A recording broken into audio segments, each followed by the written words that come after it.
دوستان باز خوش آمدید به ادامه برنامه ما. امروز بخیر دیگه، خدا کنه دلتون نم نشد دوستان.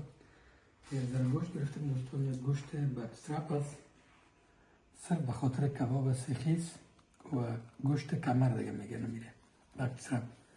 و یک ذره گوشت دیگه گرفتیم، یا بر کباب بسیار مزه دار است یا بسیار مزه میداره. که یک ذره شامی گرفت، شامی چون قدر کس نمیخوره شامی کم گرفتیم.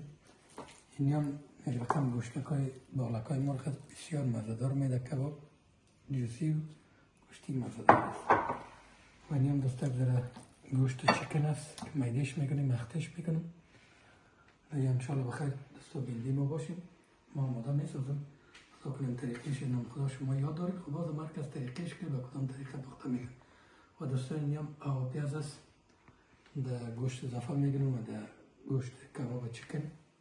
دیگه مسالش مرچ و سیاه است، دیگه زرچوبه در چیکن میندازیم، نمک است، دیگه دو پس مسالهش دوستا دیگه بیننده ما باشیم سعی کنیم دیگه.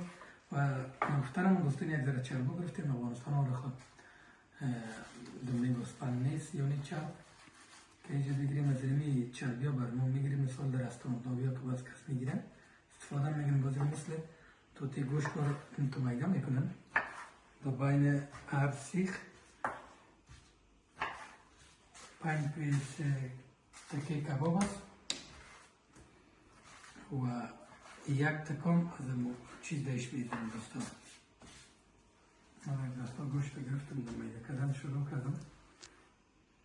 بیننده ما باشین دوستا که امروز جایتون خالی دور از دلتون دیگه خواستیم یک ذره کباب بگیریم. جور آماده بکنیم.